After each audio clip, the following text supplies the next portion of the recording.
Hi Superstars, thanks so much for spending this time with me today. I'm Debbie Starr, the writer of In the Waiting, which is found at debbiestarr.com. It's where I share my story of going from doing movie marathons to running half marathons. And today, Superstars, I am so super excited to share with you about my 9th half marathon that took place at the Rock and Roll Hall of Fame in Cleveland, Ohio. And this is such a cool race. Check out my bling, super cool rock star bling. Now, what's super cool about this race, all races are awesome. And I tell you that God always kind of shares with me and teaches me something new every single time. This race, I really feel like God was sharing with me and teaching me that I am so much stronger than what I give myself credit for. So I'm sharing this with y'all because I know that I hope to just encourage you and give you some little nuggets and hope to help you along on your In the Waiting journey. So, Superstars, if this is your first time listening to me, then you'll know that I'll just share with you that have a goal to keep my health and to lose weight and to do a half marathon in all 50 states before I turn 50. And so as I'm going along this journey, this is my 9th half marathon, but it's my 6th state. And it was in Cleveland, Ohio, which was super cool because when I heard about this race up at the Rock and Roll Hall of Fame a couple years ago, I was like, man, I totally want to do that someday. And of course the bling is super cool, which I totally run for the bling. And so I decided, you know what, it's kind of heavy, so I'm going to take it off. So I decided that I wanted to do this race.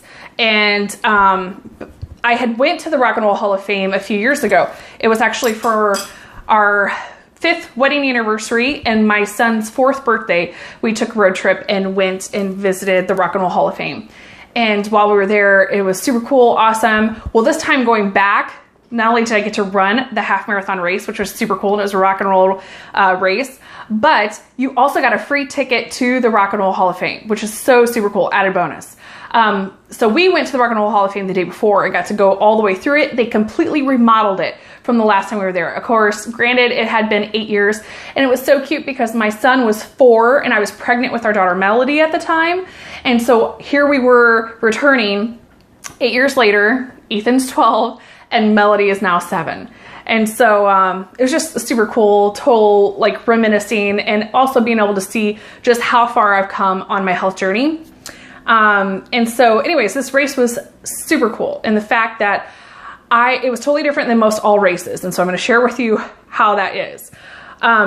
Most races, all you that know me know that I love my coffee and I love my caffeine. This girl likes to be caffeinated.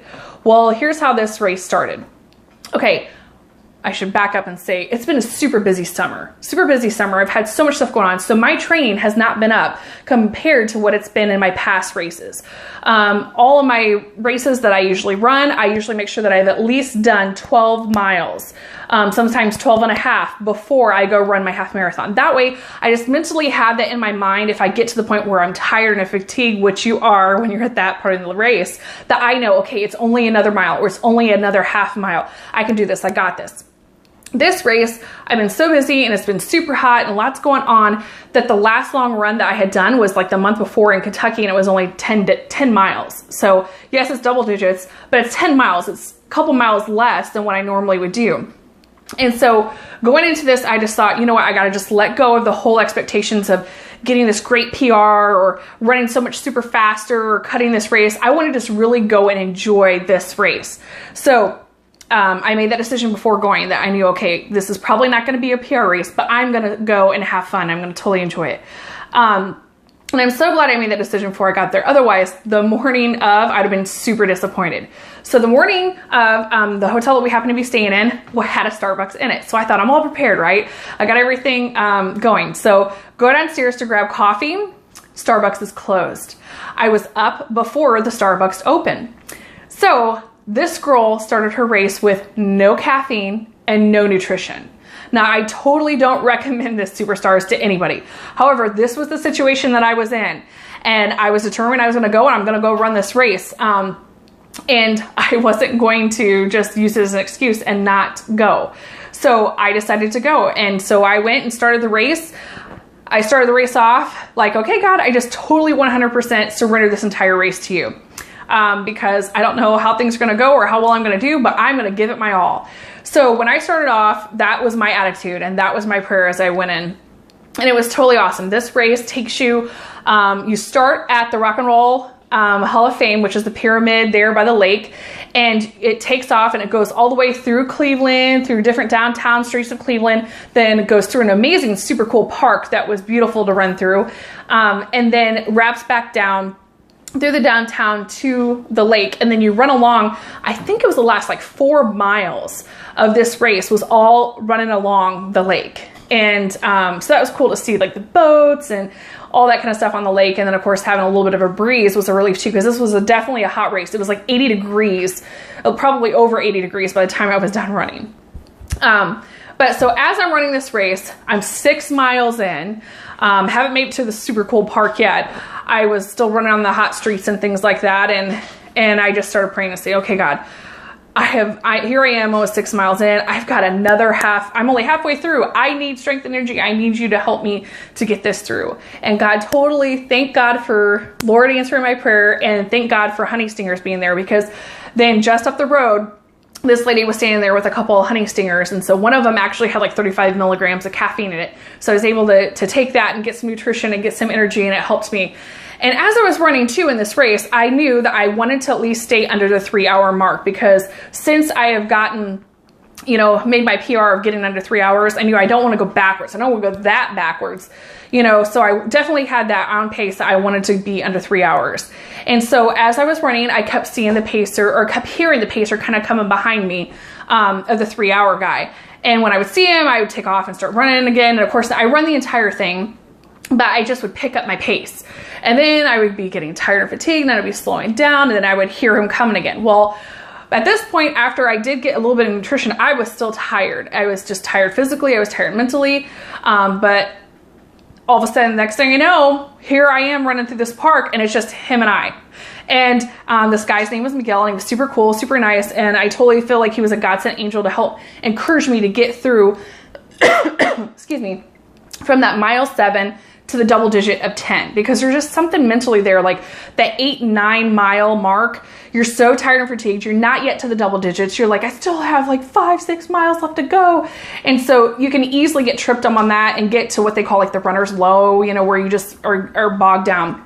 And so I was so thankful that even though I was like back and forth with this guy, and I didn't want, excuse me, I was trying to stay ahead of him. Next thing I know, I find out I'm running with him. So we got chatting, we started talking about races and all that kind of stuff. And then the next thing I know, excuse me.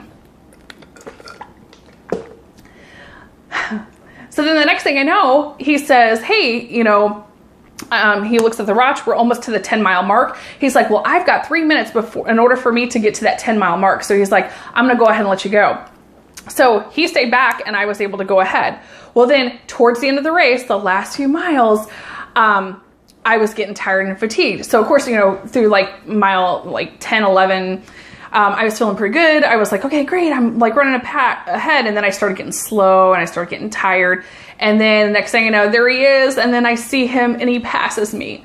And then so I was like, oh God, please. I want to stay under 3 hours. I want to stay under 3 hours. So as I'm running, I'm not letting him out of my sight. I see him up ahead with those little running with a sign. Like, I'm not letting him out of my sight. So I just like started hitting it. And then as I'm running and as I get up to him, it's towards the end of the race, and I see him, and he's like, oh, there you are. And he was talking about me to these couple people that were walking. And he's like, you only got a 1/4 mile left to go. Go get it. Go get your bling. And so I was able to get that extra burst of energy to just go in there and run in and get my bling and finish the race strong. And yes, I totally got it under 3 hours, which I was so super happy about. And it was an awesome race. And I was so thankful that I did it, and that it was an amazing, surreal moment too when I got the bling and I'm looking at the pyramid, and I'm like, okay, I was visualizing this. When I saw this once upon a time just online, it was just something online where I read about that the Rock and Roll Hall of Fame had a half marathon race, and that, man, when I go to do the state of Ohio, I'm checking that one off my list. That's totally the race I'm doing.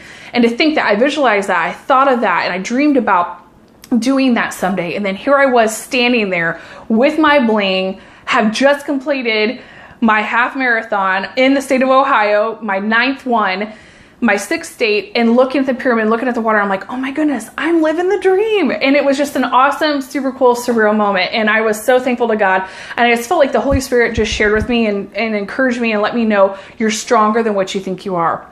And you know, superstars, I know that I'm not the only one that feels that way. I know that we all have days like that where we're tired, we didn't get enough sleep, or we didn't get our caffeine. You know, something goes wrong in our normal routine of life, or something comes up unexpected that we didn't expect.